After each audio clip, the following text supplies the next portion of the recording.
with the scent of potpourri. The films we commit to memory. Crossing the felt ropes, watching from home on my TV, looking at all my eyes can see. They tell me I view obsessively. Hello and welcome to The Obsessive Viewer. We're a weekly podcast that reviews one or two new release titles every episode with an occasional free-for-all segment at the end that we call Potpourri. You can find more of our work, including my written reviews, full episode show notes, and the complete backlog of our episodes at obsessiveviewer.com. You can also write into the show by emailing me at matt@obsessiveviewer.com. And if you'd like to support us and get access to hundreds of exclusive episodes, you can join our Patreon at patreon.com/obsessiveviewer, where you can get access to content at any of our tier levels on a recurring monthly subscription basis, or you can buy individual collections a la carte in the Patreon shop section. Patreon is filled with a bunch of exclusive content ranging from movie reviews, TV reviews, book reviews, general conversations and commentary tracks for movies, a bunch of stuff. My guest and I just recorded a B-roll episode in which we talked about upcoming movies for the remainder of 2024. So you can get access to that and hundreds of more episodes at patreon.com/obsessiveviewer. I'm your host, Matt Hurt, and you can find me on social media, including Letterboxd, at the username of Obsessive Viewer. And later in the show, I'll be reviewing Kevin Smith's new film, The 4:30 Movie. But before that, we're going to go over some movie news and then review Beetlejuice Beetlejuice in this week's featured review. And joining me for tonight's feature review is my friend and IFJ colleague, Sam Watermeier, whose reviews can be found on MidwestFilmJournal.com under the byline Sam Watermeier. And he can be followed on Letterboxd at Sam Movie Man. Welcome back to the show, Sam Watermeier. How's it going? Thank you for mentioning my name 3 times. Yes, the only way to get you on the mic.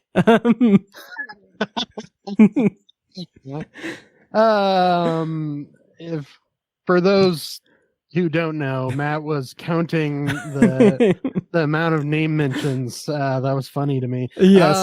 I'm good. Thank you for having me on. I always appreciate it. Of course. It's always a blast to have you on, man. And you were on recently, a couple of weeks ago, when we reviewed The Crow. Oh, yeah, that's right. We've reviewed The Crow with Mitch. And what did we do for the secondary review? Jesus. I don't know if Mitch and I were around for a secondary one. That's right. I think I did. Did I do a solo secondary review? Oh, yeah, Blink Twice. That's why I couldn't remember it, because that movie sucked.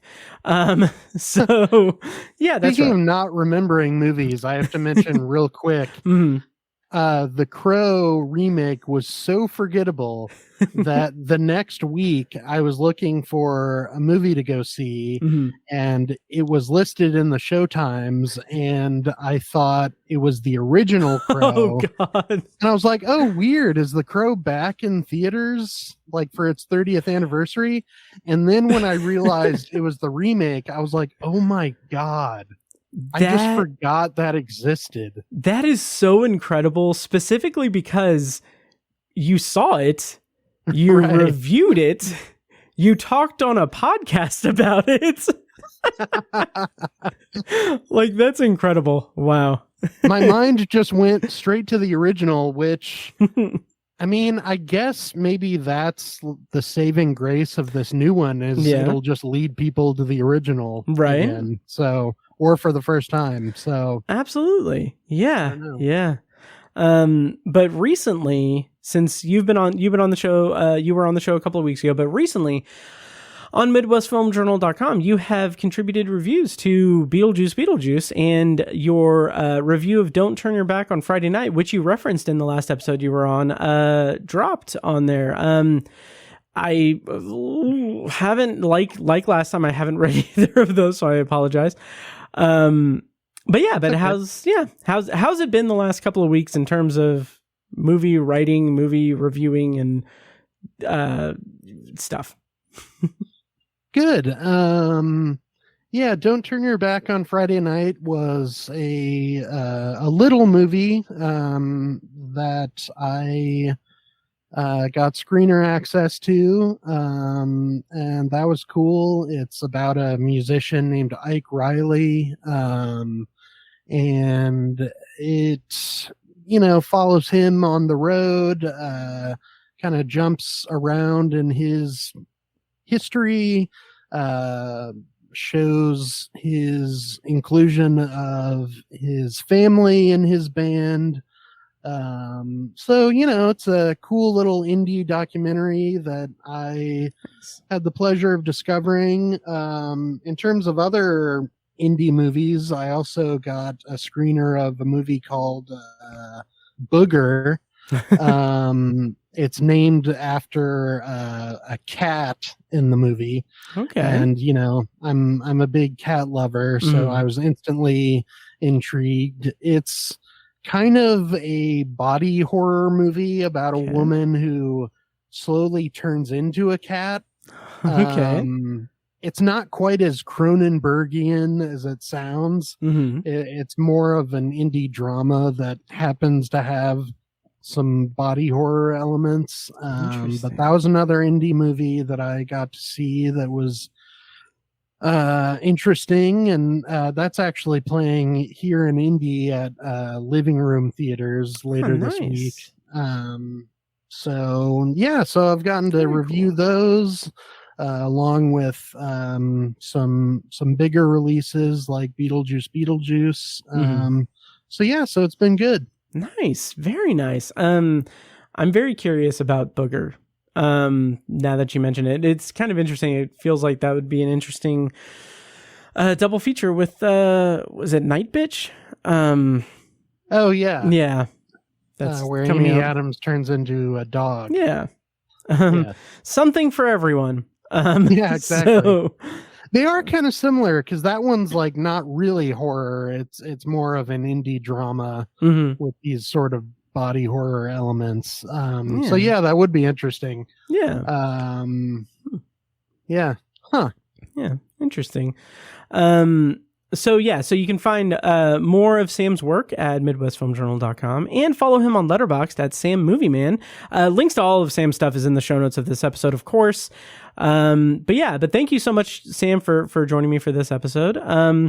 We are going to be reviewing Beetlejuice, but beforehand, I wanted to kind of talk about a couple of things that have happened in the news. Well, one thing that's happened in the news and one thing that I kind of want to pick your brain about, since I assume since I'll be doing a secondary review, I doubt we're going to do like a potpourri thing. So do you want to get into news before the reviews, Samuel? Yeah, let's slow jam the news. Nice, let's do it. And I think I realized that that's the first time I've ever called you Samuel. It felt weird. Oh, I didn't even notice it. That is weird. It is. Yeah, no one calls me that. Yeah. It's okay. Good. So I'm gonna let it just breathe here. Let the awkwardness breathe. That's okay. It's okay, Matthew. Oh, nice. Thank you. To switch over to news before the reviews, we actually have some not great news. It's pretty sad. James Earl Jones passed away the other day. At the age of 93, he leaves behind a just massive legacy of film work, just work in general. So I thought maybe we would take a couple of minutes to kind of talk about James Earl Jones and like his presence in our lives as movie watchers. Like, are there any like roles that stick out to you from James Earl Jones's filmography that you will remember him for? I mean, Star Wars is so obvious that I kind of want to sidestep that a little bit. I mean, obviously that was huge for me as a childhood favorite, and such an iconic role, and his voice as Darth Vader is just kind of burned into my brain, as I'm sure it is with many people. Yeah. But I will kind of sidestep that a little bit to focus on his role in The Sandlot. Oh, nice. Nice. He is he's basically the owner of the Beast, the scary dog next door to the kids. And he turns out to be a former baseball player. The kids in the movie hit a ball into his yard that they have to retrieve from the Beast. And it ends up just being a sweet dog, and his owner happens to have this incredible baseball history. And that was always a cool role to me when I was a kid, and plus it ties into his role in Field of Dreams. I sadly I feel like I'm only familiar with his kind of big iconic roles. I would like to go through his filmography and check out the lesser known stuff. I mean, I think we all probably remember Darth Vader and The Lion King and Field of Dreams. I'd like to explore some of the smaller titles. Yeah, absolutely. And I'll echo that. Like Field of Dreams is a movie I'm not a big fan of. I rewatched it a year or so ago, and I think it's fine. It's okay. It's just not really my thing. But his role in it is really, really great as someone who's trying to he's kind of the straight man of the situation and everything. And I don't know, just like that incredulous nature that he brings to it is really, really good. But also The Sandlot is incredible. And of course, Mufasa in The Lion King. I mean, just his voice work is unparalleled. It's incredible. But there is a movie from 1972 that I believe was a TV movie that I have not seen, but I will eventually see and cover on my other podcast anthology. It is a movie called The Man. Like I said, it's from 1972, I think I said. But the plot summary is African-American Senator Douglas Dillman becomes designated survivor of a tragic accident that kills the U.S. president. Eventually, Dillman becomes the first black U.S. president and attempts to end the bigotry standing in his way. And it starred James Earl Jones as Douglas Dillman and was written or co-written by Rod Serling. It was written by Rod Serling, adapted from a novel by Irving Wallace. And of course, Rod Serling created The Twilight Zone. So I'm going to cover it eventually, but it's something that's always been on at the forefront of my mind to check out for anthology. Yeah. And it's kind of incredible. Like in 1972, a movie depicting a black man as president is pretty amazing. So, yeah, definitely. I had never heard of that. So yeah, it's been on my list for a while. So with anthology, I have like the standard backdrop I have for it, or the floor plan. What is the word I'm looking for? I don't know. The blueprint that I have for it is that each season that I cover the Twilight Zone, at the end of each season, I have Tiny on to talk about a Rod Serling scripted episode, or not episode, but show or movie. So we've reviewed a TV movie called The Rack, and a couple other ones I can't remember. But anyway, The Man has been the one that's been on the radar for after I finish this. I think after I finish the series, or maybe after I finish season 4. But I don't know. I need to get back into anthology. But I do believe The Man is available in its entirety on YouTube. So check it out if you have a chance. Yeah. Interesting. Yeah, I that'll be a new one for me. So yeah, absolutely.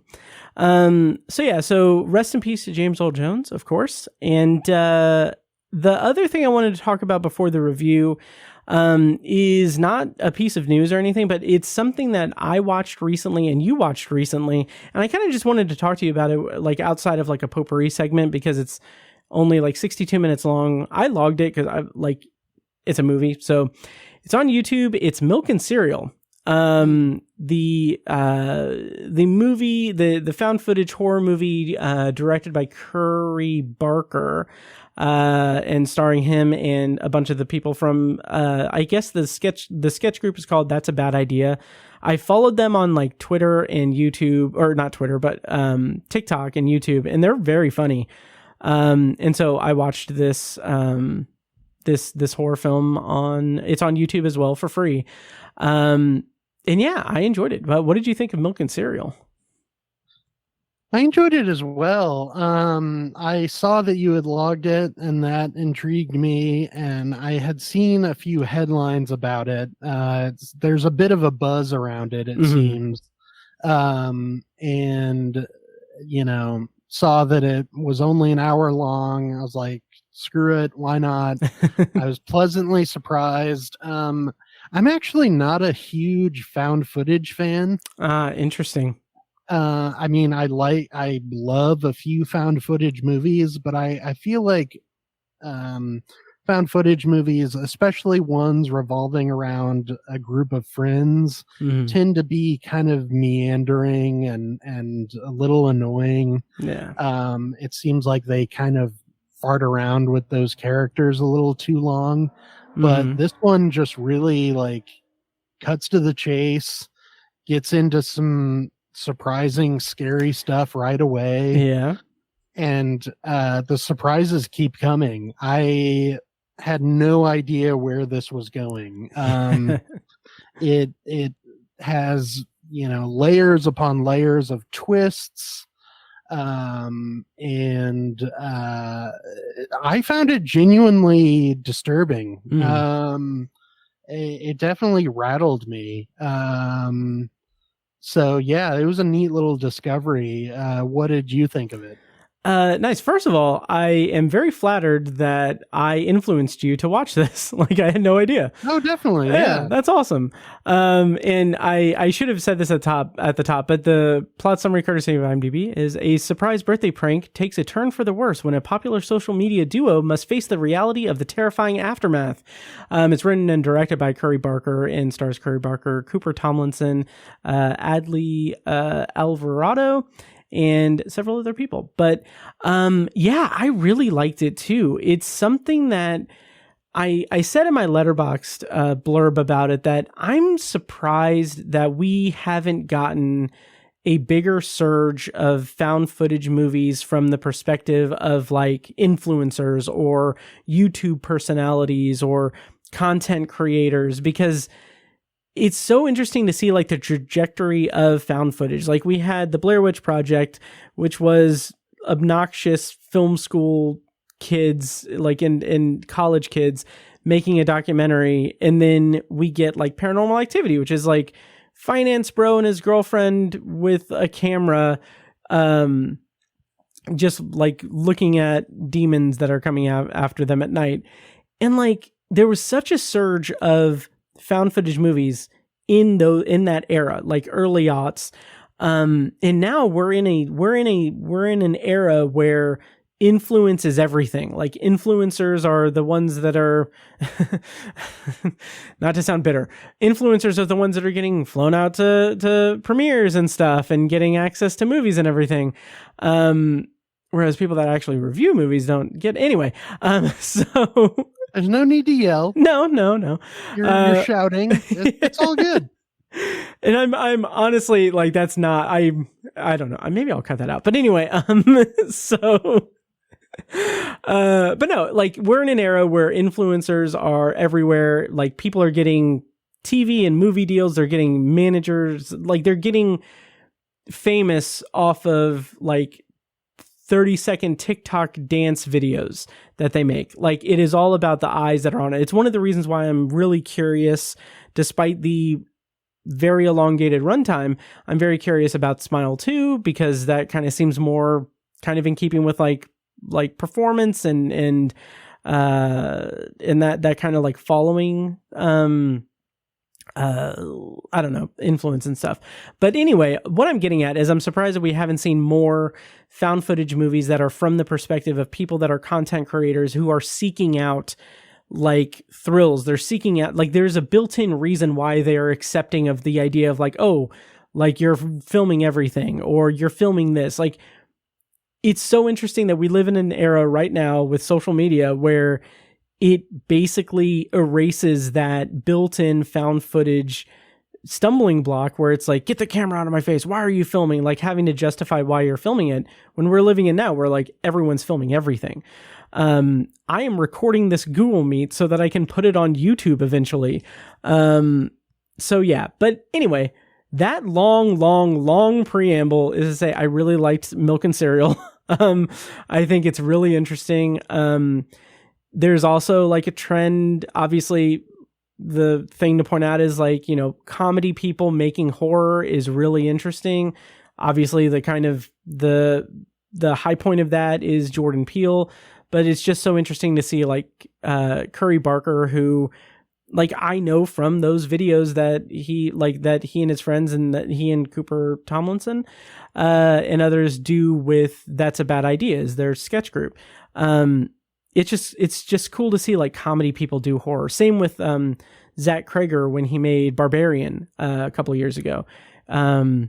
It's interesting. But to actually talk about the movie, it's really cool. There's a lot of really interesting twists and turns. It is this interesting like Russian nesting doll of like it turns back and gives you like context for why this is happening, like what is actually happening here. Really cool stuff, and it gets to some disturbing stuff. And Curry Barker, like that, it's such an interesting like just demonstration of some of his abilities in the horror space, I think. And so it makes me very curious to see what he does going forward. So, yeah, definitely. And you're right, like the idea of a found footage movie from the point of view of social media influencer, like it seems like such a no-brainer. Like it's such an organic way to use that format that it is kind of surprising that we haven't seen more examples of movies doing that. And in this one, I don't know about you, but I kind of like forgot about the presence of the camera. Oh yeah. Like I was so sucked into it and it worked so naturally. Like at one point there is the typical moment of a character asking to not be filmed, but then one of the characters says like, oh, I just always have my camera on me. Like that was such a natural character moment and kind of a disturbing bit of character background. Like it is kind of scary, the idea of someone kind of being glued to their camera because of social media. And it seems like we're always ready to capture like, you know, something tragic or something disturbing. Which I don't know, it feels weird to live in an era where we kind of always have our phones ready. But for something awful. But it's a really interesting movie, and Curry Barker's performance is great. Like he goes to some pretty surprising places, and I thought Cooper Tomlinson was great too, as kind of the straight man.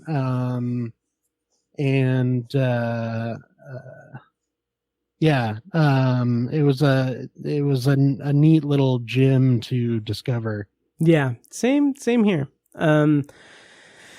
So that is Milk and Cereal. It is available on YouTube. I'll put a link in the show notes of this episode, which of course those show notes are available at obsessiveviewer.com/OV442. So let us know what you thought of Milk and Cereal whenever you get around to seeing it. Loyal listener. I want to add just real quick. Oh yeah. Apparently it was made for like $800. Yeah. Yep. And which is actually, I think, way less than the Blair Witch Project. I think so too. And yeah. It's really impressive. Like, I totally bought it being a found footage movie from a studio. Like, I would buy that. Oh yeah. So yeah, impressive stuff. Yeah, absolutely. Absolutely. It was really good. And very impressive too. The $800 budget is insane. That's insane. Speaking of insane, do you want to get into our review of Beetlejuice Beetlejuice? Say it a third time and we'll get really crazy. Yes. Yeah. Oh God, what is the line? You want to get nuts? Let's get nuts. Clutch. Yes. So Beetlejuice Beetlejuice is in theaters now. It was released on September 6th in theaters, I think. Yeah. The premise is, after family tragedy, 3 generations of the Dietz family return home to Winter River. Still haunted by Beetlejuice, Lydia's life is turned upside down when her teenage daughter Astrid accidentally opens the portal to the afterlife. The movie is directed by Tim Burton and was written by Alfred Gough and Miles Millar. And the cast includes Michael Keaton, Winona Ryder, Catherine O'Hara, Jenna Ortega, Justin Theroux, Willem Dafoe, and Monica Bellucci. And Sam, of course, we're going to do a non-spoiler review and spoiler review. And for the listener, if you want to skip around spoilers and everything, show notes, timestamps, you know where to find them. So before we get into our non-spoiler review of Beetlejuice Beetlejuice, Sam, how do you feel about the original Beetlejuice from 1993? Stab in the dark? 1988. 1988. Oh, Jesus. Wow. Yeah. Okay. What do you think about Beetlejuice from 1988? Do you have any idea what you're talking about? I will say, this is episode 442 of The Obsessive Viewer. And I have gone 11 and a half years of disguising the fact I have no fucking clue what I'm talking about until just now. It's all coming out in this episode. Yes.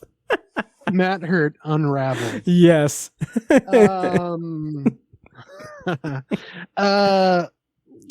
I grew up with Beetlejuice. I remember seeing it at a very early age, probably too early. I loved it as a kid. It was one of those weird kid movies that was marketed toward kids, but is surprisingly scary. I remember the sandworms in the afterlife, scaring the hell out of me. Mm-hmm. And there's one sequence where Beetlejuice turns into a snake. And I already had a fear of snakes at the time. So that scared me. But I loved it when I was a kid. I think, like a lot of kids, I was kind of morbidly curious, and the movie's exploration of the afterlife appealed to me. I love crude, handmade practical effects. I love the use of puppetry and animatronics, and that movie is like geek heaven for people who like that kind of stuff. So it was a childhood favorite, and childhood is when I first fell in love with Tim Burton. So, and Beetlejuice is like one of the Tim Burton-iest movies of his filmography. His stamp is pretty undeniable. So yeah, that's my relationship with it, and I'm ready to hear why you're wrong. Well, that's the thing. So this is an interesting kind of exercise for me, because I rated Beetlejuice 2.5 stars. I think this was probably the Yeah, I think this was like the second time I'd seen it. The first time I saw it was in 2017. So I did not grow up with it. And it's interesting to think about because I do think that there is a very big disconnect with me when it comes to Tim Burton movies. So like I didn't see Beetlejuice when I was a kid. I didn't watch Batman or Batman Returns when I was a kid. I didn't see Pee-wee's Big Adventure when I was a kid. And like Pee-wee's Big Adventure, I saw that. I watched that back in 2022. When it was at Keystone Art, and I loved it. Like, oh my, like that was the first time seeing it. I rated it 4 stars. It's a blast.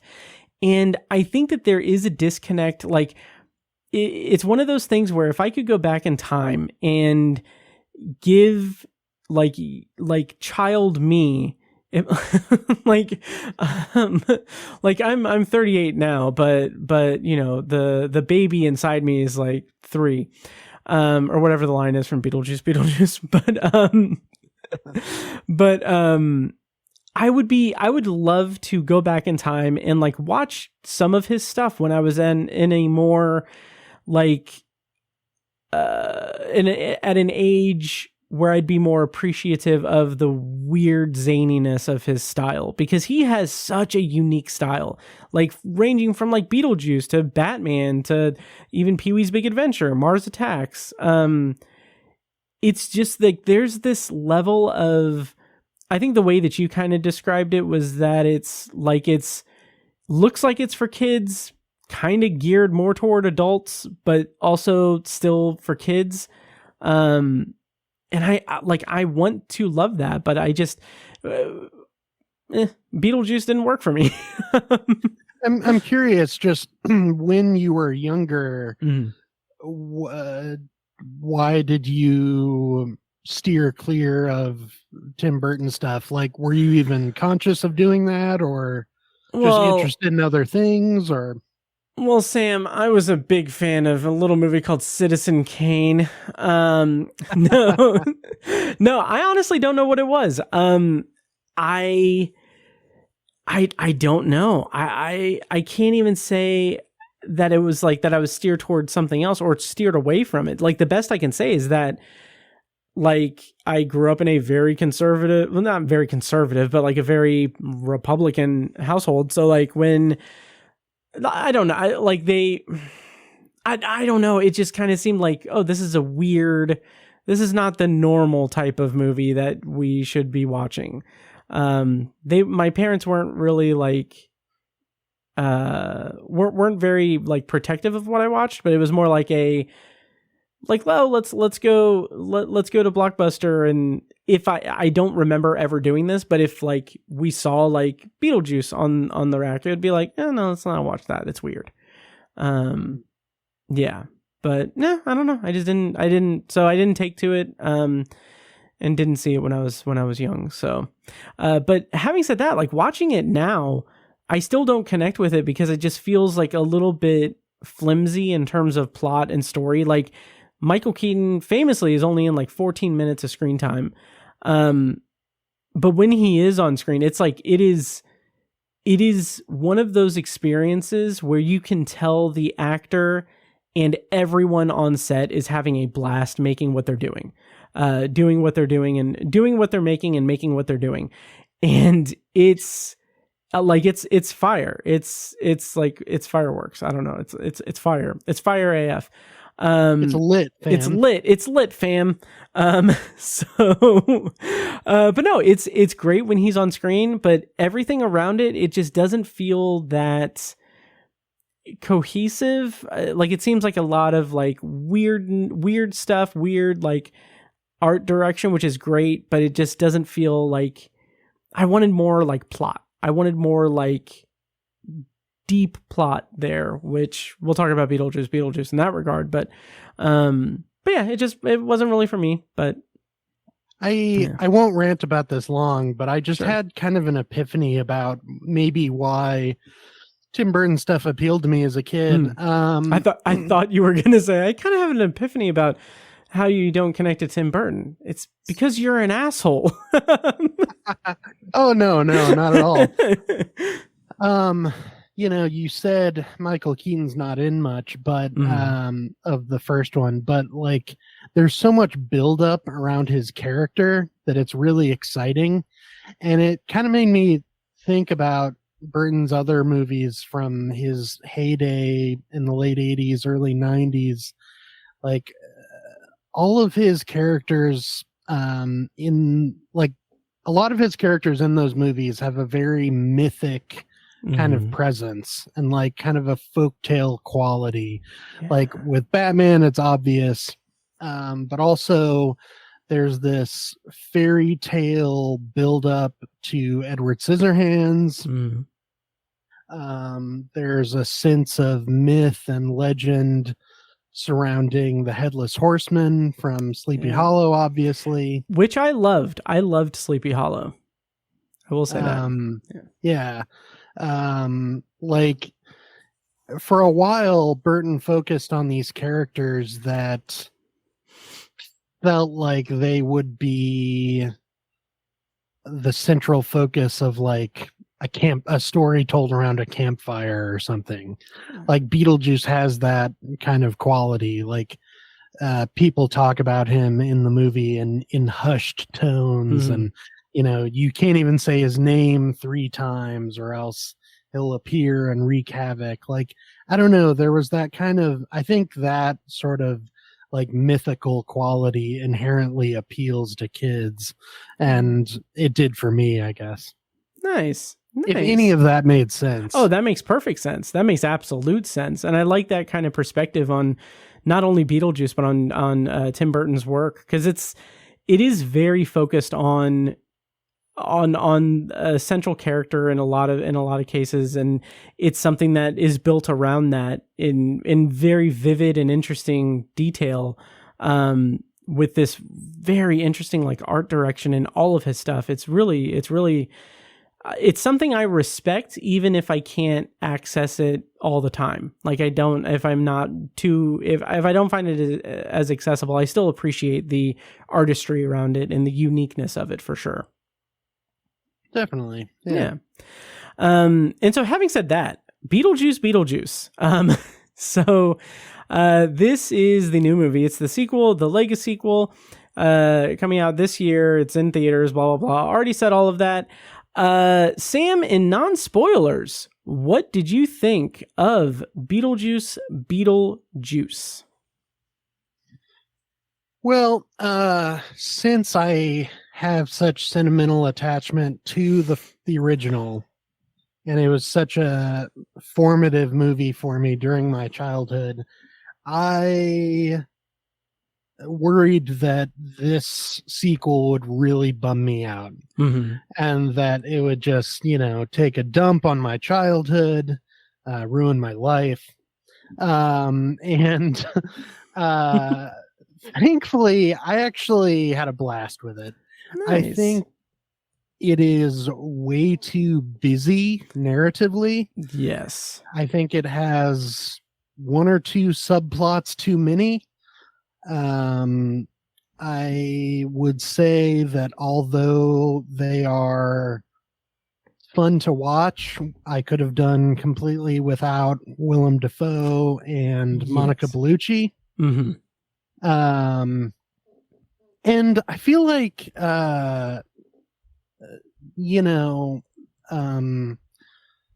there's such a simplicity to the original Beetlejuice that I don't know why this one is so overstuffed. I imagine it's from being filtered through, I'm sure, a bevy of writers. Yeah. It feels like the product of a lot of rewrites. And I'm not really sure why there was pressure to stick to a script. I mean, the original you get the sense that Michael Keaton is improvising a lot. Oh, yeah. And you get there's this kind of like makeshift magic to the original one.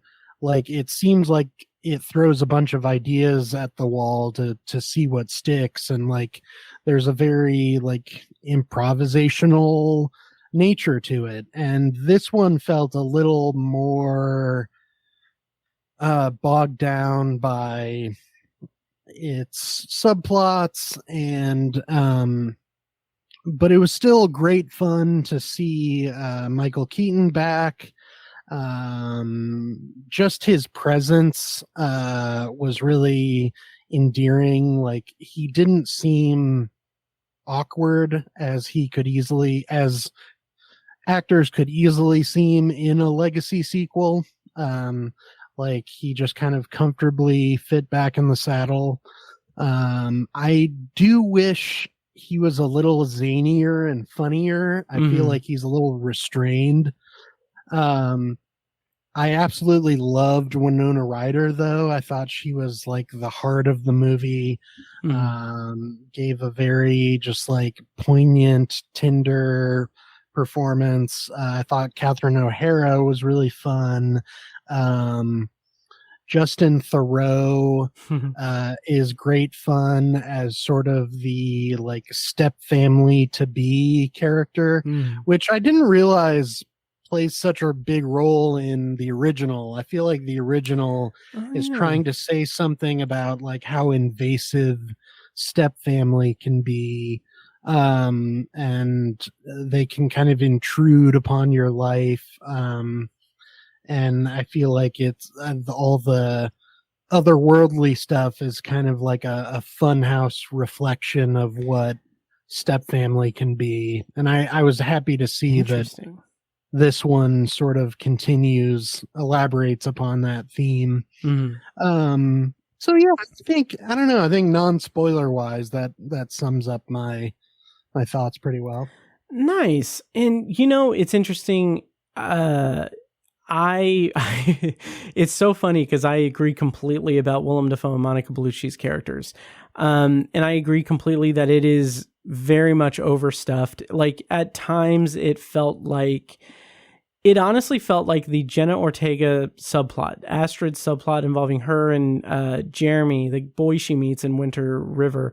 It feels like that was the original storyline. And then they figured, and not to say that this is what happened, but like they figured, okay, well, let's retrofit this story into a Beetlejuice legacy sequel and work in like Beetlejuice mythos into it and see what happens. And because of that, there's so many elements that I feel like get the short shrift and get to the extent that there are full like character beats that don't land, like they feel very out of place, which we'll talk about in spoilers.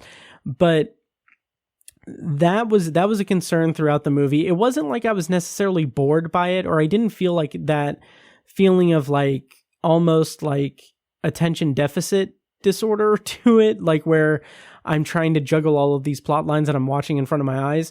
It never really felt boring in that regard, or it didn't lose my attention. It just really made me surprised at how much it was making me work for my attention because of all the different subplots. And there's one thing that I really want to talk about, which I think, should we talk about the Jeffrey Jones of it all, or should we do that in spoilers? Maybe in spoilers. Yeah, let's do that in spoilers. We have to reveal something about what happens to his character that would kind of... Yes, yeah. And even though it's in the trailer, there's some specifics about his character. Yeah, we'll do that in spoilers. But going back to non-spoilers, I will say that as kind of in the same vein as the original movie, the like the art design, the set design, the practical effects, the different visual effects that are used throughout it, they all really worked really well. It's such a vibrant just look and feel to it from the original that I feel like there's not a lot that ages the visual aesthetic of the first movie. So transporting it here to 2024 from 1988, which I know now, transporting it from then to here, there's not like that legacy sequel thing where it's like, well, the original is really dated and everything here looks very crisp and clear and really pristine. It's just like that design is just so timeless from the original that it looks just as good, maybe a bit bigger, but just as zany and off the wall as the original, which I give the movie points for that. I also found the movie to be pretty funny. Honestly, probably more so than the original. It got some good chuckles out of me, and I did enjoy my time. It was just too marred down by several different subplots that kind of just felt, by the end of the movie, I was less excited about what the conclusion of the movie would be, and I was just more like slightly curious how they were going to bring everything together, because there were so many different like threads that needed to be corralled in that kind of took away from my enjoyment of the movie a little bit at the end. But yeah. Yeah, I want to say I totally agree about the effects and the aesthetic of it. One thing we haven't really mentioned yet is that Tim Burton for the last few years has been kind of trapped in this like Disney purgatory of like hazy, obviously computer generated settings, and with Dumbo and Alice in Wonderland and Miss Peregrine's Home for Peculiar Children, really relying on digital effects, which I know that's a common complaint that people are probably rolling their eyes at right now, but I think they have to understand that the big appeal about Tim Burton when he was first making a splash was the kind of like handmade qualities of his movies. Like his worlds felt very tactile and like otherworldly, but lived in. So I was so happy to see reliance on practical effects here. And it sounds like he and Michael Keaton talked about that in the pre-production stage. Nice. I wonder if Keaton had like an intervention and said like, this can't look like crap like your last few movies have. But yeah, like in the afterlife, there are those weird like slanted hallways. Yes. That feel like actual sets, like actual brick and mortar sets. There are shrunken head creatures that are made with like actual puppets and animatronics. There's a claymation sequence. Yeah. So that was great fun, and I was really happy to see that. Yeah. And that's like one of the big pluses of the movie for me. So yeah, I just wanted to say that. Yeah, and that's one of the things that I like a lot about the original as well. Even if I'm not that connected with the original movie, I do like the way that both of these movies just depict this like bureaucratic nightmare of an afterlife, and just like the little like goofy like things that happen. Like this movie, we see that Beetlejuice is like the manager of an afterlife call center, and like that's amazing. Like that's just so amazing in the mundanity,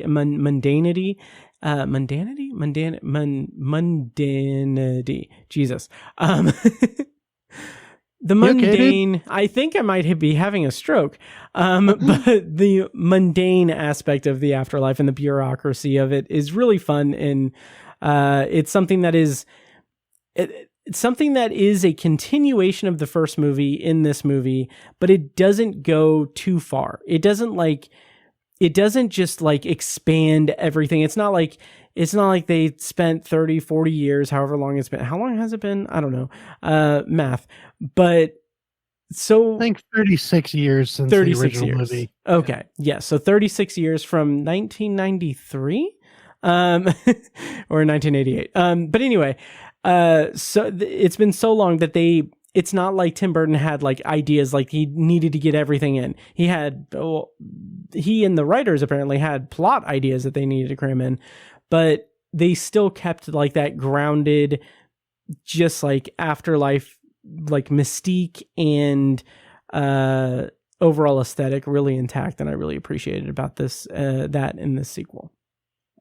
Yeah. What's funny about the afterlife is that like you don't see much beyond the waiting room, Yeah. which is kind of the perfect depiction of hell. It's like you're always waiting for it. Yep. I think that's a great joke in and of itself, is that like, I mean, obviously there's the waiting room, there's this call center. It's like you never really get to it, which is just the perfect purgatory. Absolutely. Absolutely.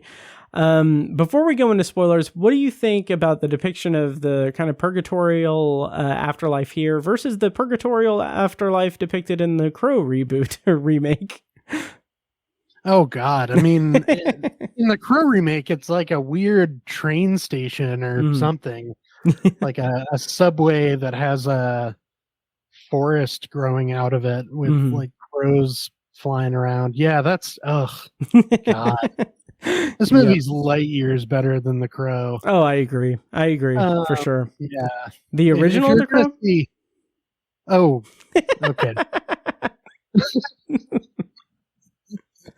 Of course I'm kidding. Yeah.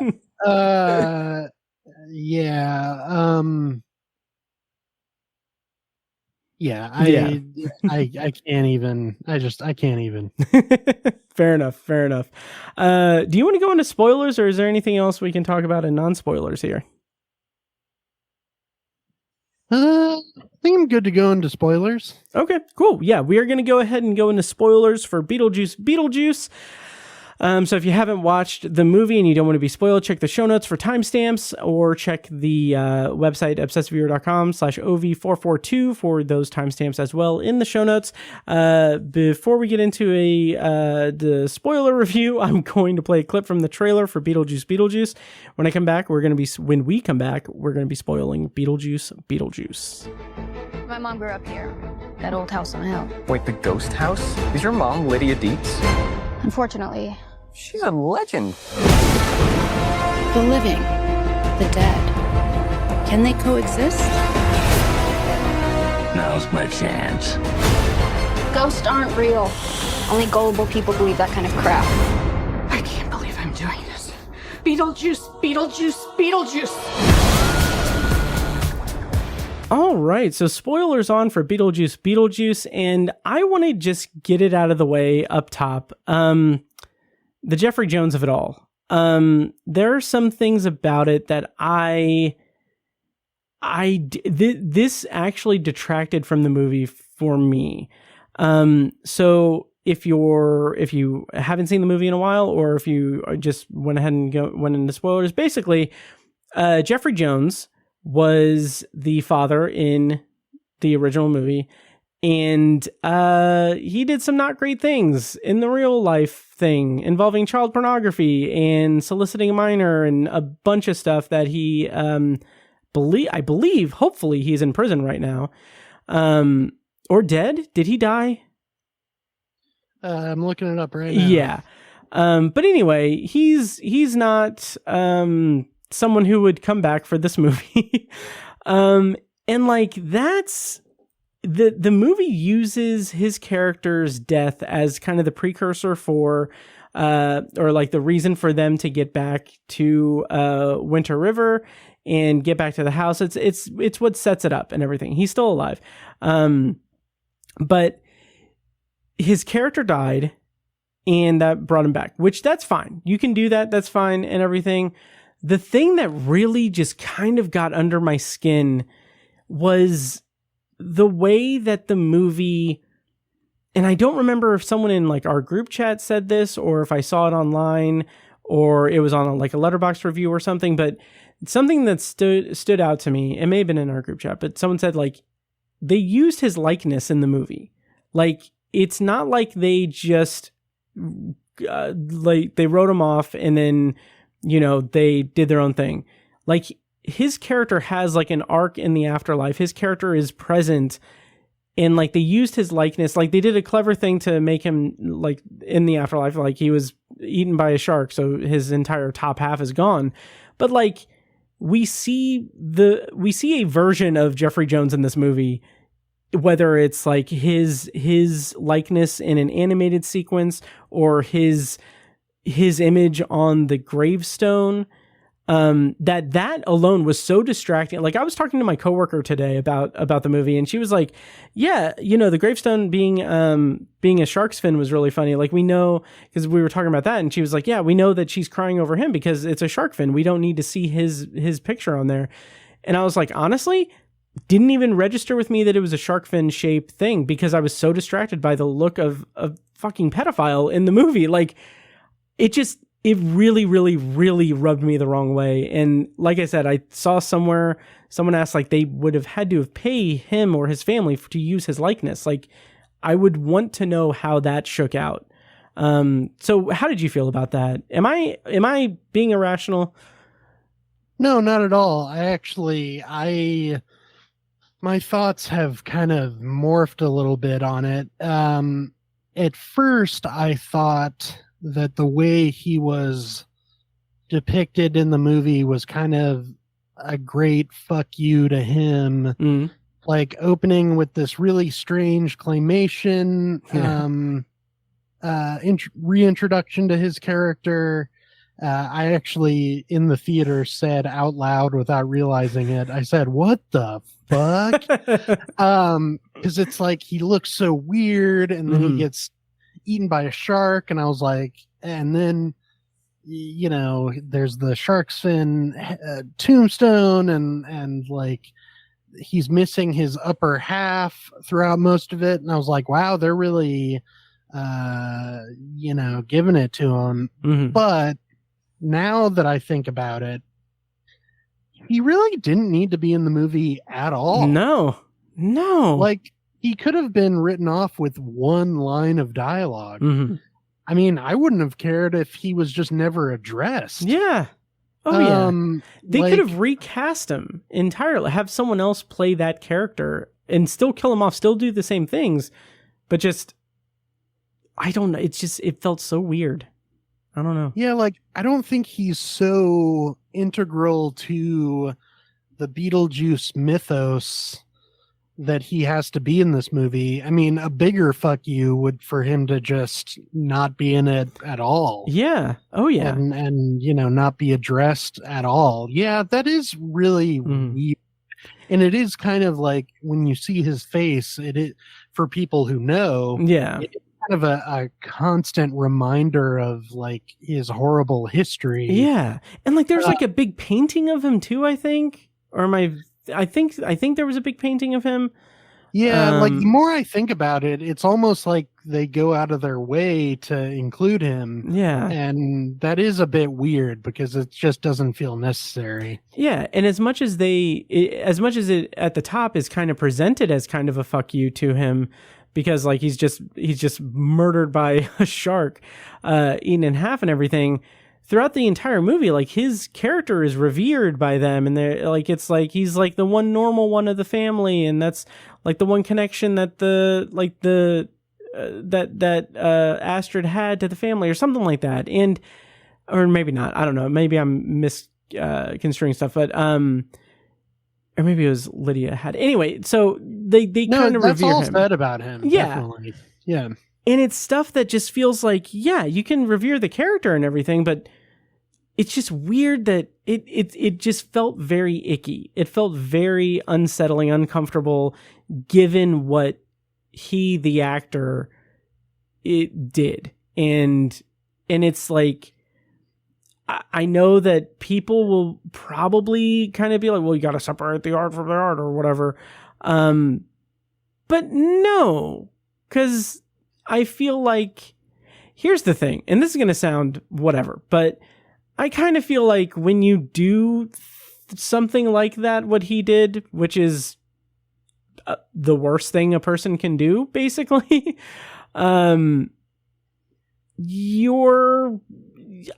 don't think anyone should have to see your face anywhere ever, or something resembling your face. Like you're like, it's not, it just felt weird. It felt weird.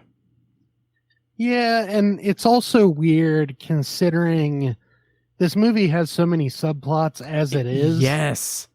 That it's like, we really didn't need that. Yeah, we really didn't. Like, there's so much of this movie that could be cut down and others expanded that, like, why are we wasting time with this too? And in addition to that, like, I can understand it as, like, Catherine O'Hara's character grieving and everything, like, that's fine. But also, we're in spoilers now, so, like, her death in the movie and then her just, like, right off into the sunset with what remains of his body in the afterlife, that's an interesting thing on paper, but by the end of the movie, I did not get the sense that anyone gave a shit that she died in the movie. Like, it was so weird when all was said and done. It was like Winona Ryder and Jenna Ortega were like, okay, well, we'll see when we see you. You're going to the afterlife now. See ya. It felt really weird. Really weird. Yeah, the more I'm thinking about it, the weirder this whole Jeffrey Jones thing is, because it's like, you're right. I mean, Jenna Ortega's character especially truly grieves him. Yeah. And the youngest person in the cast, the child person in the cast, grieves him. Weird. Yeah, yeah, that's really awkward to say the least. But does I honestly don't remember because it's, I've slept since then, but does his death really that's not like a real catalyst for Beetlejuice's reappearance anyway? No, it's not. No, it's definitely not. No, because like the thing that leads Astrid into the afterlife is the thought of seeing her dad, and Beetlejuice is kind of summoned back because his ex-wife is after him to suck his soul out, and it kind of gets to be a convoluted plot, but like Jeffrey Jones' character's death does not play into it like at all. Except being a catalyst to get them all back to the house at the beginning, and that's it. Oh, right. And honestly, Winona Ryder's character having a ghost hunting show is enough of a catalyst to bring back Beetlejuice. Oh, yeah. And plus, she could have even used the old house as an excuse for her show. Like, it has this haunted history. Outside of Jeffrey Jones's death, like it already has this haunted history, so they could devote an episode of her show to that. So like you don't need him at all. Yeah, and instead what they do instead of that is they give her this kind of trauma thing where, which I don't know if I've never seen that in a horror or horror adjacent movie. Just the idea of someone reckoning with their trauma. I've never seen that before. But they have her just like taking medicine and being in a very, very bad relationship with Justin Theroux's character. Like you could have like, and I don't want to really harp on like what could have been, but like have the Rory character played by Justin Theroux have him be pushing to have her go back to that house to do an episode there, and like have that be the catalyst for going back there.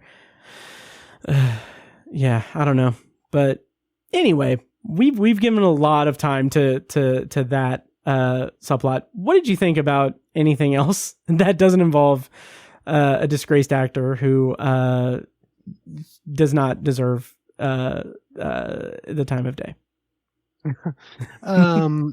I guess I'll touch on Monica Bellucci a little bit.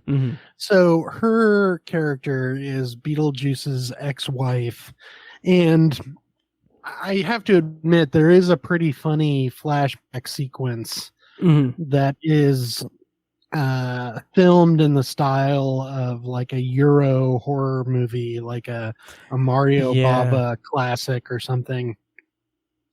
Where it's black and white, it feels like, you know, a little bit of gothic horror. It feels like Universal Pictures monster movie. Yes. You see her poisoning Beetlejuice, and you know, the way that she comes back by kind of putting her body parts together. That was, you know, that was a neat bit of special effects. Yeah. But it just felt like one more character in Beetlejuice's way. And this movie gives him a lot of obstacles, which is kind of strange because the whole appeal of Beetlejuice is that he wreaks havoc. Yeah. And in this one, it's like he's having to kind of like cut through the red tape of the afterlife, which, like, I guess is funny, but the whole joy of the original for, you know, people who love it, I think, is that, you know, he really lets loose and he's this kind of force of nature. And he's also kind of scary. He's he's threatening. And I never really felt like, as a kid, I thought he was scary. He's not really scary here. I don't know. Earlier, I used the word restrained to describe Michael Keaton, and beyond, there's some musical sequences where Michael Keaton does kind of let loose, and there's little like flashes of him being kind of unpredictable and zany, but I don't know, it felt like a very like toned down Beetlejuice to me.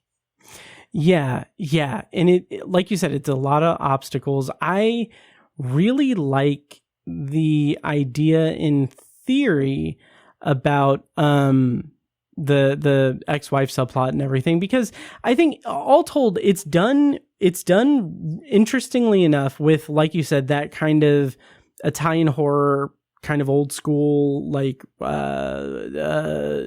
Universal Monsters kind of aesthetic.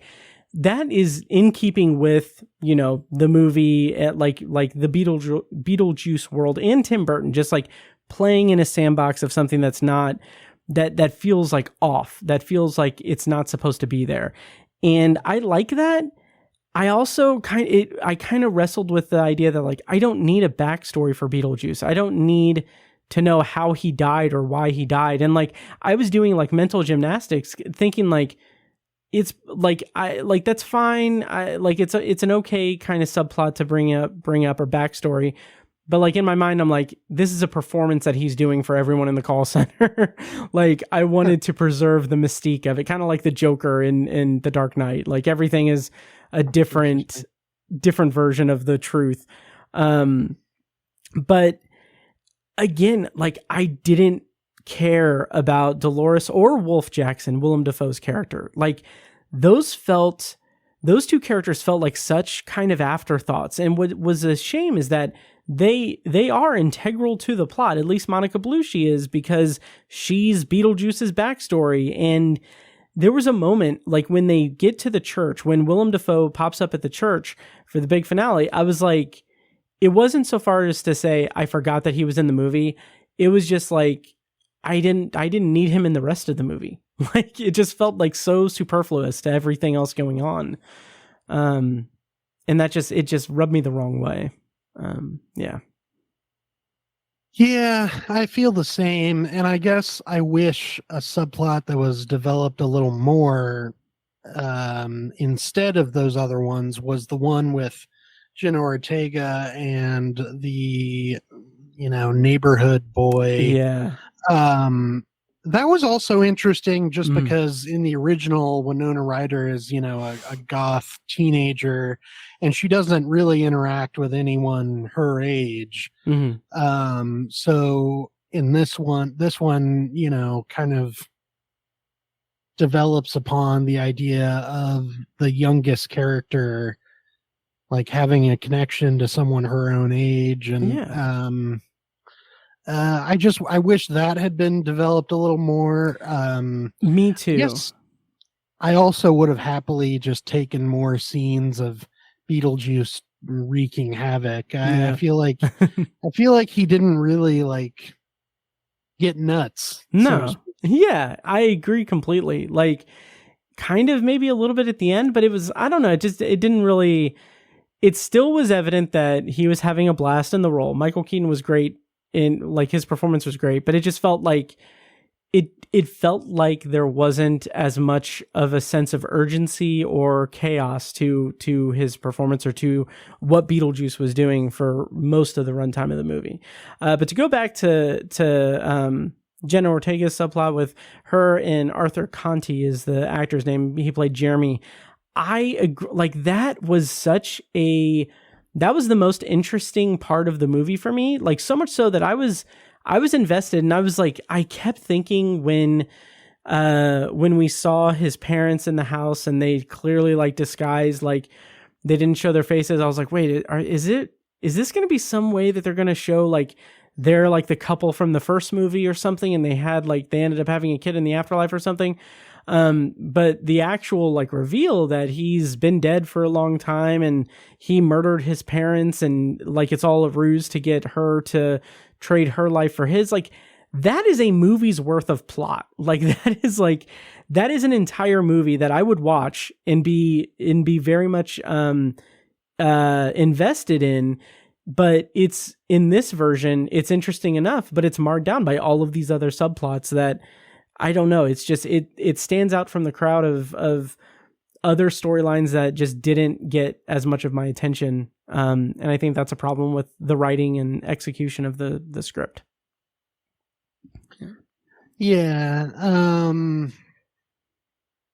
I agree. And I mean, I think probably what the problem was is that this movie has been in development hell for so long. I mean, nearly 40 years, that it probably went through, dozens of writers. Yeah.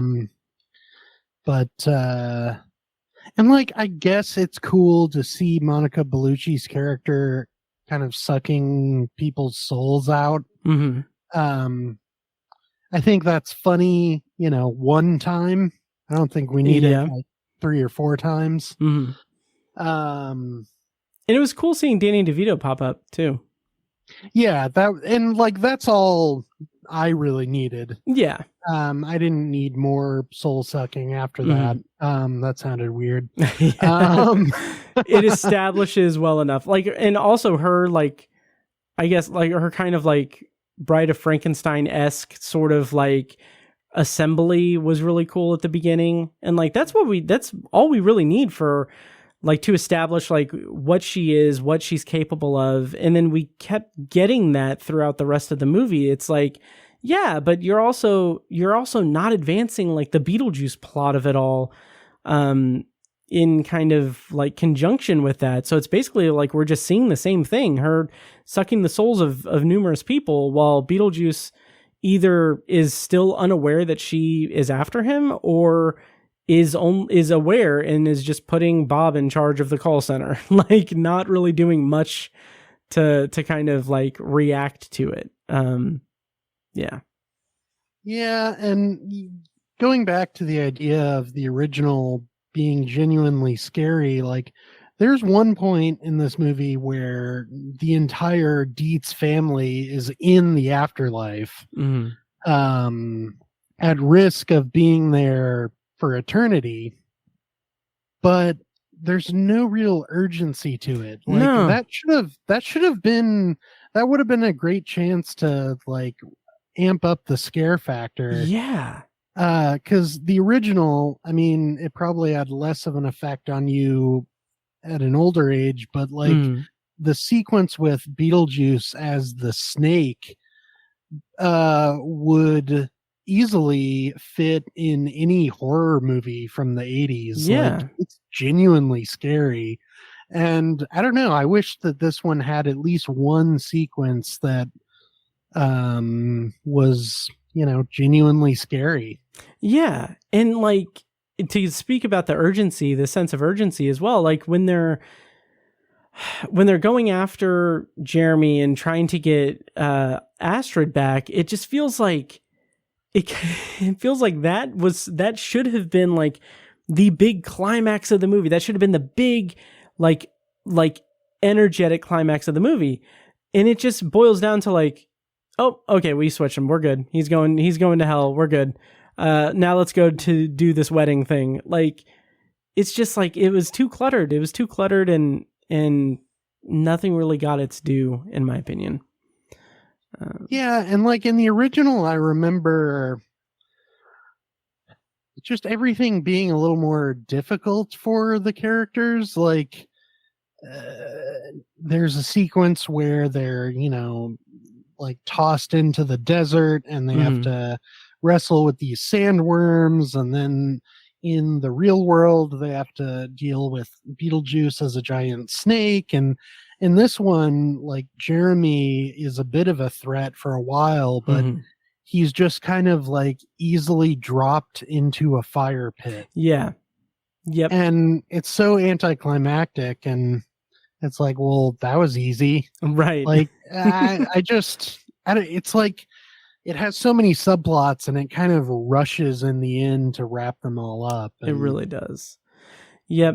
And to get back, like, just again, to reiterate the Catherine O'Hara part, that just bothered me too. Like, it's just like, she's like, they don't care. It's just like so weird. It's so weird. Like, this member of their family died days after like her husband died, and it's like they don't react to it, and it's so bizarre to me. It didn't work. Yeah, and like, even though Lydia and Astrid Dietz have a troubled relationship with Catherine O'Hara's character, like, they obviously have some love for her as well. Yeah. And like, they've both grown up with her. She's been a huge part of their lives. So for them to just kind of casually write her off and say, like, I guess we'll see you when we're dead. Like, that was weird. Yep. And then kind of finally, to kind of start wrapping up and everything, I do want to say I really like Justin Theroux in this movie. He played Rory. The way that he's clearly just like a bad dude the entire time. And like, I like the truth serum thing where he kind of like just lays it all out. Like, it's a scumbag role, and I think he did it really well. Especially in that kind of like faux caring persona that he has, that's clearly like just dripping with just misogyny and like gaslighting and manipulation, and just really just not cool stuff. Was like a lot of fun to watch because he was just so clearly a bad dude. It was fun to watch him get his comeuppance.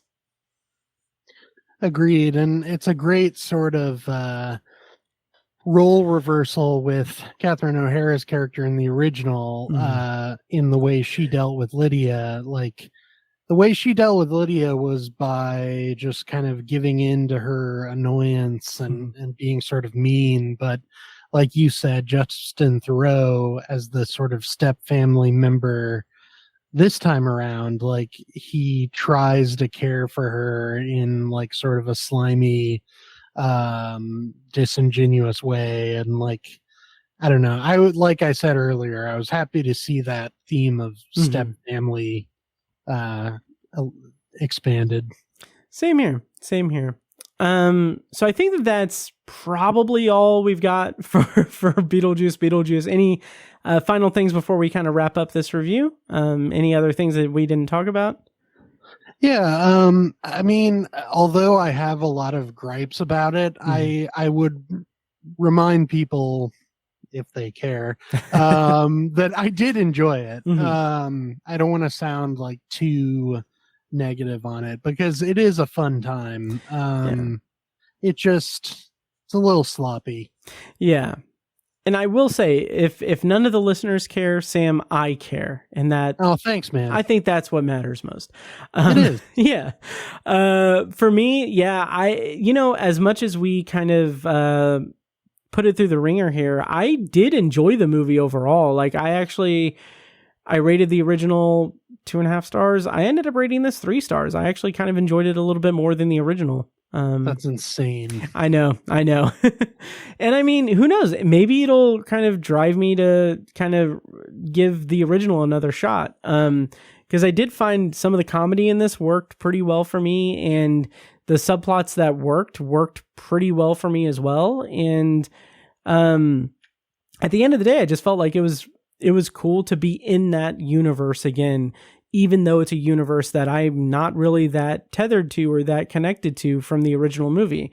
And I think ultimately that's a compliment to be levied at this movie, that it at least made me enjoy my time in this world. Oh, definitely. I think that's very well said. And thank you.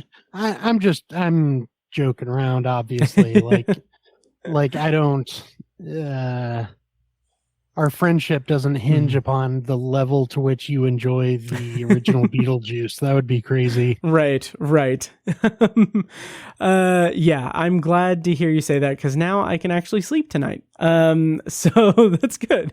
Good. Yeah. Almost got Sam to do a spit take. Amazing. Okay, so, and what did you end up rating Beetlejuice on Letterboxd? I was pretty generous. I went 3.5. Nice. The original is like a 5-star classic for me, though. Nice. And I said I rated it 3 stars, and that's our review of Beetlejuice. Let us know what you thought. Of course, you can email me, matt@obsessiveviewer.com. And Sam, where can people find you on the internets and your writing as well? You can find me at midwestfilmjournal.com, as well as Letterboxd under the handle Sam Movie Man. Nice. Well, we are going to bid adieu to Sam Movie Man for the remainder of this episode, because I'm going to do a secondary review. But before we go to that, Sam, thank you so much for joining me for this episode and for this review. I'm glad that our friendship isn't tarnished by my just searing hatred for everything you hold dear and love in your life. Yes, me too. Yes. It could have been a nasty episode. Absolutely. All right. Well, we're going to go to the secondary review, but thank you once again, Sam. And yeah, let's kick it to the secondary review of the 430 movie. They tell me I view obsessively. All right, and before we get to our secondary review, I want to take a quick moment to remind you that if you like the show, please take a moment to follow us on social media and subscribe to and rate the show on Apple Podcasts, Spotify, YouTube Music, or whatever your preferred podcast app is. And don't forget to subscribe to the Obsessive Viewer Podcast YouTube channel as well, where I'm posting some videos every now and then, and the audio versions of the podcast are there as well. And just general video stuff. So that's it. That's on the Obsessive Viewer Podcast YouTube channel. And if you're interested in starting your own podcast, you can join Libsyn and use our promo code OBSESS. When you sign up for a new account, you'll get up to 2 months free, and we'll get a commission on it as well. More details to that are in the show notes of this episode. And also, I want to mention really quick, while I was recording this episode, there was a new podcast that popped up. A friend of mine that I know online. Basically, he's a pretty good dude that lives in Speedway, and he does a lot of photography and art stuff in Speedway, Indiana, where I'm from and where Tiny is from and lives and everywhere, and everything. But the Nicholas Andrew Company is his YouTube channel, and he just launched a new podcast, the Nicholas Andrew Podcast, which has from what I understand, has a lot of behind the scenes stuff about photography, videography, stuff like that, like content creation. So check that out. Nicholas Andrew Company, the Nicholas Andrew Show. And now back to the show. May 25th, 1986. Today is a big day. Last summer, I was too scared to ask out Melody Barnegat, the raddest woman I ever met. But this morning, I invited her to the movies, and she said, Okay. Seriously? Hold on 1 second.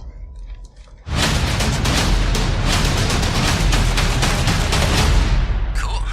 I'll see you at the 4:30 movie, Melody Barnegat. I'll see you at the 4:30 movie. Well, holy shit, Billy Idol. When's the white wedding? All right. So for the secondary review tonight, I am writing solo, and I'm going to be talking about the 4:30 movie, directed and written by Kevin Smith. This movie comes out in theaters September 13th. And yeah, the premise, according to IMDb, is a group of teens in the 1980s spend the day theater hopping.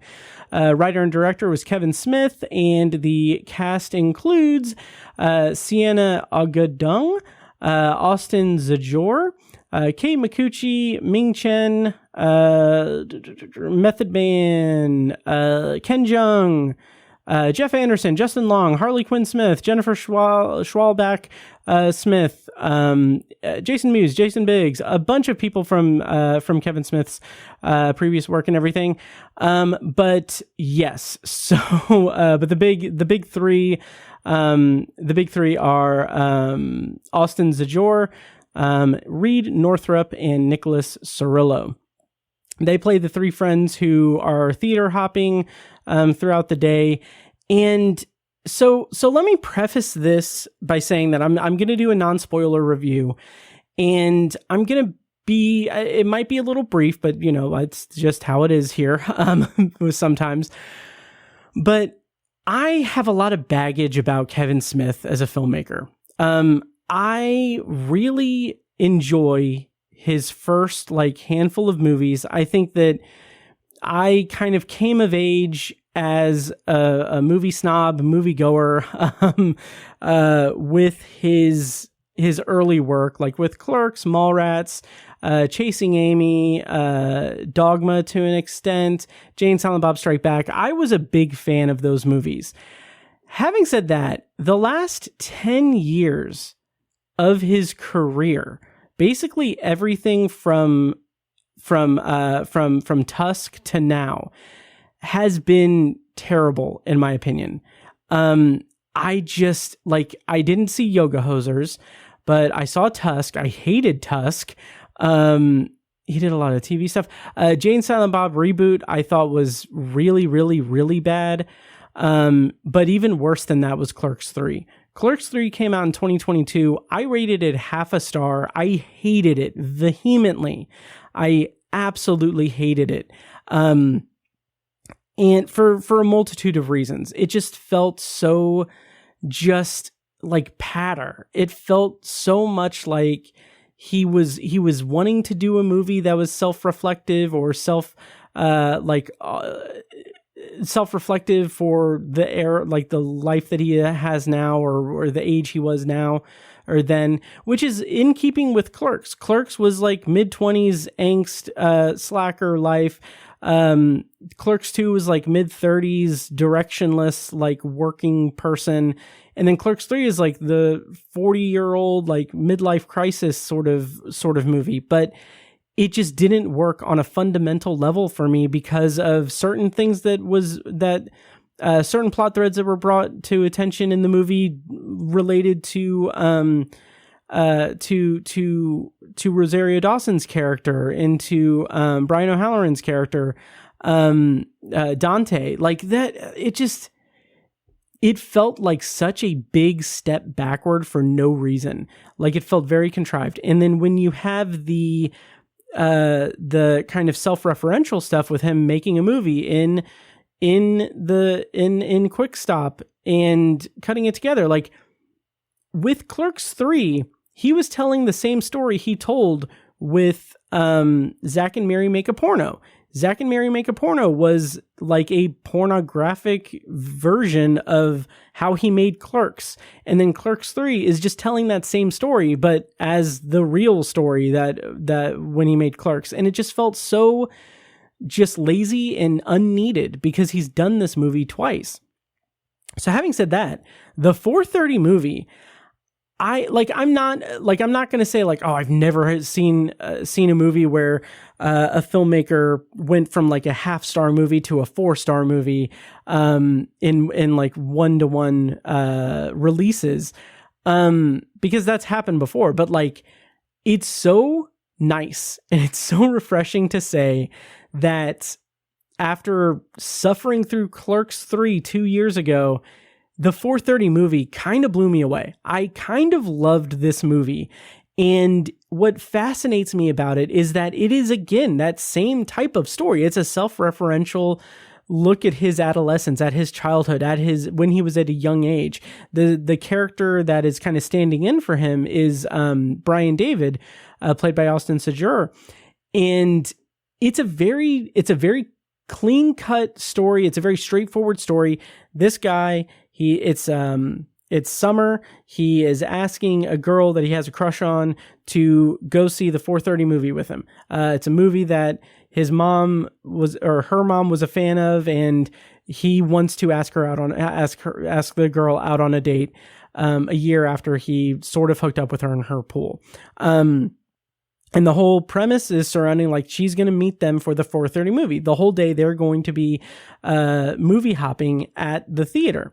And of course, a bunch of different things and antics and everything pop up, some better than others. But the core of this movie is about this kid, Brian David, learning who he is, like finding his place and who he is as a person, what he should aspire to be in the future, and without really realizing it. And in addition to that, it's also him, just like it's Kevin Smith just doing this beautiful ode to going to the movies, to movie theater viewing. Like there are extended sequences in this movie that are just trailers for the movies that are playing before the movies that they're seeing in the theater. There are multiple trailers that are like full length trailers, kind of like Grindhouse, but it's a blast. It's fun. It's like the film is graded. It looks like a 80s film, like film strip projected. It's just all of that like nostalgia bait works really well. And when you populate these theaters and these scenes with these just very likable and unique kids, these three kids. So I'll run them down real quick. Brian David I already talked about, but Belly is this kind of, played by Reed Northrup, is this kind of, he's kind of the quiet one of this trio. And he is kind of very withdrawn and kind of, he's a little bit more like silly, and kind of goofy, and he doesn't really fit in all that well. But then you got Nicholas Cirillo playing Bernie, who I think he does a phenomenal job in this movie. He is this very like overconfident, like 16, 17-year-old. He's like very much like a cocky, like very like toxic masculinity thing in an 80s kind of visage. But like he's constantly washing his truck. He has like, he's a huge fan of a professional wrestler, and like they rib him for thinking that wrestling is real. It's a lot of fun. It's a lot of fun. And when that kind of drama unfolds, when the drama reaches an apex, as it does with any kind of coming of age movie, between the three of them, or among this trio, those personalities work really well together. And there's a really great, like, kind of come to terms with what they're angry about with each other. Like I said, I'm not going to go into spoilers. I'm not going to really talk in detail about that, but there's a big scene that have them kind of hashing it all out. And it's great. It's great. It's really, really well written. It's to the point, and it's very poignant and beautiful, and it's performed really well. Like, these three young actors are phenomenal in this movie. It's great. And the thing that I kind of kept thinking about throughout it is, like, last December, I think, I watched for the first time Slacker. I think I did a Patreon potpourri about it. But I watched Richard Linklater's Slacker. It was his first movie. It was just like this very, very kind of just like straightforward, like walk through Austin, with these different characters that just kind of glide through it. It's very, very much like a day in the life, slice of life sort of storyline in Slacker. And it was clear to me, and I read up on it as well, that was a clear influence on Kevin Smith when he made Clerks and movies like Clerks and Mallrats. Like, those are Slacker comedies that are more emphasizing comedy, and it is directly a response to Kevin Smith seeing early Linklater movies like Slacker.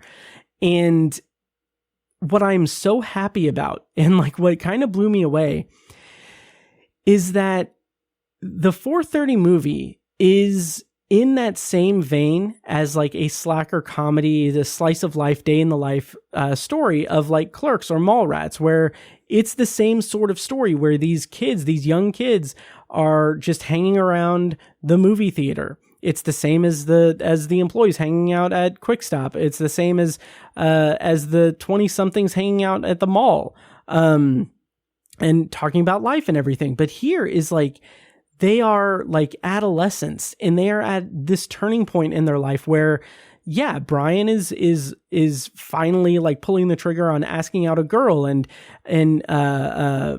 Bernie is kind of threatened by that because he is the go-to, like he's the kind of it's not even necessarily that he's the Lothario of the group. He is, but it's more like he's threatened by that because he's threatened by that because of his connection to Brian and how like their friendship and everything. And then Belly is just this like ill-fitting kid who's kind of goofy, but he's loyal to his friends, and he understands what his friends are going through and what they're doing to each other. And like the combination of those three are just like, they're electric. It is phenomenal. And then like it's not even like emphasized that much. Like that is not the emphasis of the movie. The emphasis of the movie is that nostalgia trip in an 80s aesthetic of like a movie theater and theater hopping and everything. And then you've got Brian's crush on Melody that plays out throughout the movie as well. So there's a lot going on, but it's all in service to this nostalgia trip, this coming of age story, and this connection that these three kids have, and what it means for their life going forward. And I really, really like that. I really connected with that. I thought that was really well developed and just a strong showing from Kevin Smith. Now, it's not without Kevin Smith's shortcomings as well. There is a lot of restraint from Kevin Smith in this movie for him to not do like what he usually does. Like, it's not a lot of like potty humor and goofy stuff or anything. But what he does do that kind of didn't really sit well with me was that he kind of can't stop himself from doing pop culture stuff, like pop culture references. And that would be fine. Because like there's a moment like in the movie when they're in the movie theater and the trailers are playing, they're like, oh, I hope we see Labyrinth this time, or I hope we see the trailer for Aliens. Like, that's cool. That's cool stuff. Like, I like that kind of reference that kind of just brings us into this setting of like 1986 in the movie theater. Like, I really like that. But what it doesn't do well is when the movie just injects like, and this isn't really a spoiler, but there are a couple of instances where it's like the dialogue is way too ham-fisted in terms of like winking at the audience in modern day, saying like, oh, there's one thing about like post-credit scenes and like, oh, you remember when we saw this? That'll never happen again. They'll never do that in movies. And it's like, okay, we get what you're doing. And there's another reference like that that's just like, it's way too on the nose, and it detracts from the actual story that you're telling, which is a very charming coming of age period piece that is very personal to you as a filmmaker, because it's about this kid growing in a formative time of his life, who is clearly a stand-in for you. And to kind of bog that down with just kind of like useless, like modern pop culture stuff really dragged the movie down for me, but not too much, because again, I was enthralled by it. Bear McCreary does the score for the movie, and there's a song that is done by him and Brendan McCreary, who I would assume is a brother or something, like, I don't know, related in somewhere in some way, but I'm trying to find it here, but I can't find it. Anyway, the song is kind of like the anthem for the movie. It's a 24 Karat Case of Love, I think. And it's great. It's synthy. It's very 80s. It's very like heartwarming and beautiful. It's like, it's really good. It's really good. So yeah, so I really, really liked the 4:30 movie. I think it is Kevin Smith's best movie since, probably since Red State. It might actually be better than Red State, honestly. this could be Clerks 2 level for me. Like, this could be his best movie since Clerks 2, which I adore Clerks 2. Yeah, I would say, I'll go ahead and say that. Yeah, I think that this is his best movie since Clerks 2. It narrowly beats out Zack and Mary Make a Porno, just because this movie has so much heart and so much just like clear, like personal stakes to it. That I just really adored it. I thought it was really great. And it's because he has that kind of like, he's hearkening back to that slacker comedy era of his life where he was doing Clerks and Mallrats, but like he has so much to say about this because it is such a formative time of his life and of the characters' lives, and it works like gangbusters. It really worked for me. I loved it. So that is my rambling, non-spoiler review for the 4:30 movie. It is in theaters this weekend, September 13th in theaters. I highly, highly recommend it. And as someone who really has enjoyed a lot of Kevin Smith's work, I was so ready to just cast him aside after Clerks 3. I was like, that's the final straw. He hasn't done something that I've connected with in a long time. Clerks 3 was atrocious the bottom line of it was that it took too many just gigantic swings that were not in keeping with the character development of the previous installments of the Clerks franchise. And so I'm so happy that this movie has come out, and like this movie is like a return to form for him and shows that he hasn't lost it. He hasn't lost it. It's just, it's a delight to see a 4-star movie, 4 out of 5-star movie from Kevin Smith again, because this just blew me away. So I really loved it. The 4:30 movie in theaters this weekend, September 13th. And yeah, and that'll do it for this week's episode of The Obsessive Viewer. Thanks again to Sam for joining me for this week's feature review. As always, thank you for listening to the show, and make sure to follow us on social media, and subscribe to the podcast on your preferred podcast app. Also, check out Obsessive Viewer Podcast's other shows, Tower Junkies, a Stephen King podcast hosted by Tiny and myself, and Anthology, the Twilight Zone and the Classic Sci-Fi podcast hosted by yours truly. Next week on the show, the plan is to review The Substance and Speak No Evil. So stay tuned for that. Once again, thank you to Sam Watermeier for joining me for the feature review. Go ahead and check out his work on MidwestFilmJournal.com. And yeah, until next time, thank you so much for listening, and we'll see you next week. And now, enjoy this short clip from a recent Patreon-exclusive episode. For the full episode and more Patreon-exclusive content, sign up at patreon.com/obsessiveviewer. I don't really know anything about Salem's Lot beyond the basic premise.